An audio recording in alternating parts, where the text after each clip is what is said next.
이 316강 제목은 속과 끝. 세상에서 인생경 좀 있고, 그리고 인생이 무엇이에 대해서 생각을 많이 했던 사람들, 차분하게 세상에 대해서, 인간에 대해서, 자기 마음에 대해서 생각하는 사람은 이런 이야기를 해요. 속과 끝이 하나가 되어야지 다르면 안 된다. 쭉 들어보면 맞는 것 같습니다만은, 그 사람들은 뭐를 모르냐 하면은 겉과 속이 같다는 사실을 그들은 몰라요. 바리새인들이 행동하는 것에 경건한 행동을 했지요. 주님께서는 그들의 겉모사, 경건해 보이는 겉에 속아 넘어가지 말고 그들의 속은 이미 추잡다 이라고 이야기했다. 어느 정도 추잡하냐 하면은 마치 그 묘지에다가 안에 시친이 썩어가고 있는데, 썩어가면 냄새 많이 나죠. 흉하잖아요. 흉물이죠. 시체 끼안고 잘 사는 아무도 없습니다. 너무 끔찍하다 말이에요. 그런데 그 끔찍하기 때문에 더욱더 과도하게 묘지를 아름답게 꾸밉니다. 아예 끔찍함이 생각나지 않도록. 전혀 그런 것이 의식되지 않도록 그렇게 조치합니다. 예수님께서 그 평토자한 묘 또는 시멘트 포장을 한 묘라고 해서 인간의 묘사를 할 때에 유대인들은 겉과 속이 다르다 그렇게 이야기하잖아요. 근데 예수님의 뜻은 겉과 속이 다르다가 아니라 속에 시친이 들어있는 그 인간들이 속만 그런 게 겉도 경건하게 위장할 줄 안다는 뜻이에요. 그러니까 겉과 속이 다른 게 아니고 똑같아요. 겉과 속이 똑같습니다. 이거는 바리새인, 유대인들뿐만 모든 인간은 다 그래요. 인간은 자기 속을 행위로 숨길 수가 없습니다. 감출 수가 없어요. 왜냐하면 감추겠다는 그 의도 자체가 음흉한 속을 대신하기 때문에, 대변해주기 때문에 뭔가 감추겠다, 건전해 보인다, 낮고 이렇게 나서는 것 자체가 속과 괴리된 게 아니고 그 연장선에 있다 이래 보시면 되는 겁니다. 더러운 것은 고사한 것으로 나타나는 식의 더러운 짓을 바깥으로 표출한다. 그렇게 보시면 됩니다. 사도 바울도 그 고린도후서 11장에서 말씀하시기를, 인간은 속과 겉이 똑같다는 사실을 왜 그래 모르는지, 너희들이 원하는 그 당회장 목사, 너희들이 원하는 사도, 그거는 양의 탈을 쓴 그 일이라 했죠. 늑대인가? 아니, 양의 탈을 썼다 해요. 양의 탈을 썼다. 그러니까 이 말은 무슨 말이냐 하면은, 가면 안 쓰고 탈 안 쓴 인간은 아무도 없다는 뜻이에요. 그 어린 양의, 순한 양의 모든 형상을 띠고 나타나는 것. 그게 이제 목자도 아주 거룩한 목자인 것처럼 위장하는 그 자체가 이미 그거는 내부와 연결되어 있기 때문에 그런 거예요. 내부가 연결되지 않으면 그런 짓을 할 필요가 없죠.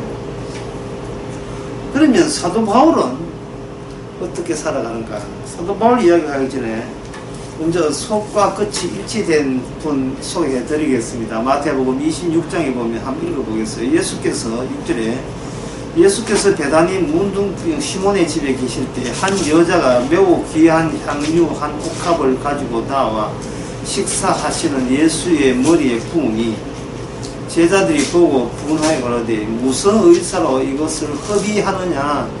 허비하느뇨 이것을 많은 값에 팔아 가난한 사람에게 줄 수 있었겠노라 하거늘 예수께서 아시고 저에게 이르시되 너희가 어찌하여 이 여자를 괴롭게 하느냐 저가 내게 좋은 일을 하였느니라.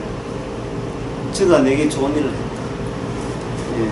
결론적으로 말해서 이런 겁니다.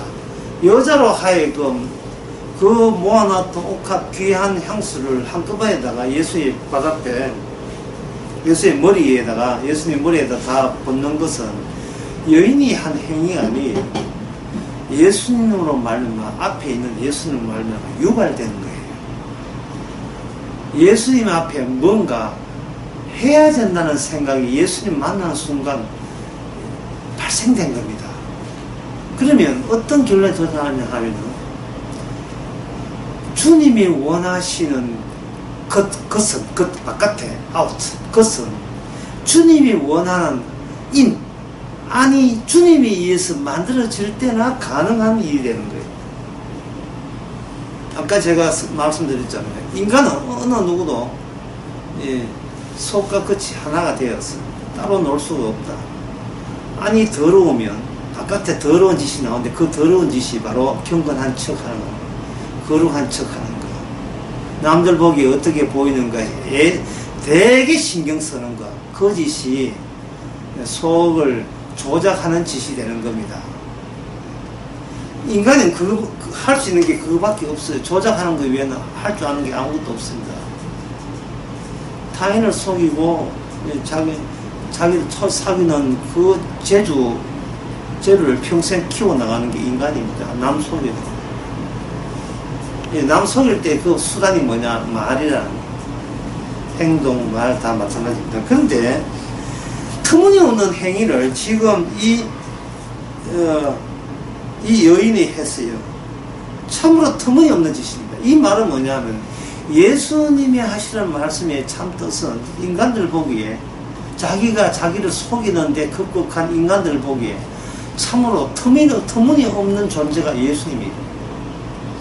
그래서 예수님께서는 어떤 여인에게 상식에 맞지 않는 상식을 뛰어넘는 그러한 황당한 일을 예수님을 인하여 유발되게 하시는 사람, 그 관계, 이 여인과 예수님의 관계는 뭐냐? 그 여인은 그 순간 예수님의 계시가 됩니다. 그 존재 자체가 예수님의 말씀이 되는 거예요. 말씀하된 여인이 되죠. 물론 여인이 구세주라는 뜻은 아니고 그 여인의 모습이 예수님의 모습의 한 덩어리가, 한 조각이 여인을 통해서 확장되었다. 이렇게 보시면 되는 겁니다. 왜 그렇게 할 수 있느냐 하면은 이 여인의 행위에 대해서 누가 나서서 변호해 주시는 거예요. 이 본문에서. 예수님이 나서서 변호해 주는 거예요. 여러분 행위를 여러분이 나서서 변호하지 마세요. 자기가 옳다 하는 것은 칭찬받지 못한다 했습니다. 이것은 옳고 그러고는 예수님에 의해서 유발된 존재, 유발된 행위, 유발된 마음을 안과 밖 공이 드러낼 때 그게 의미가 있는 겁니다. 예수님이 어떤 사람을 개인적으로 착한 일을 한다고 착하다고 보지를 않아요. 예수님이 착하다는 경우 어떤 거냐면 예수님을 위하여 유발된 행위를 드러낼 때만 예수님께서 인정하십니다. 그 외에는 인정하지 않습니다.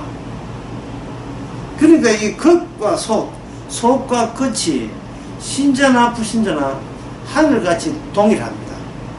신자에서는 속과 끝 모두 다 예수님에 의해서 유발된 행위를 보여주게 되죠.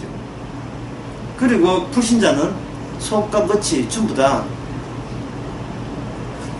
주님의 편에 서지 않고 주님의 반대편에 섰다는 것을 유감없이 아주 거침없이 노골적으로 보여주는 겉과 속을 언급하고 있습니다.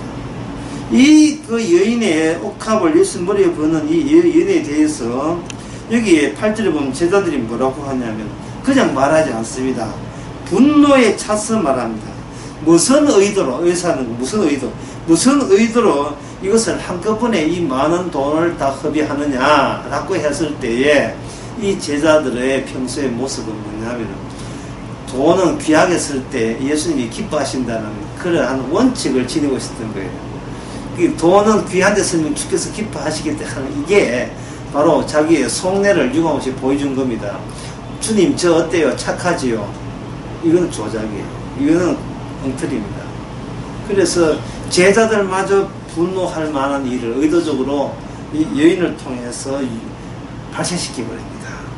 이것이 그 당시 제자들이 이해 못한 주님의 독특함을 자기의 어떤 여인을 통해서 드러내듯이 오늘날 성령 받은 우리도 예상 못한 독특함을 주께서 사용하셔서 드러내십니다.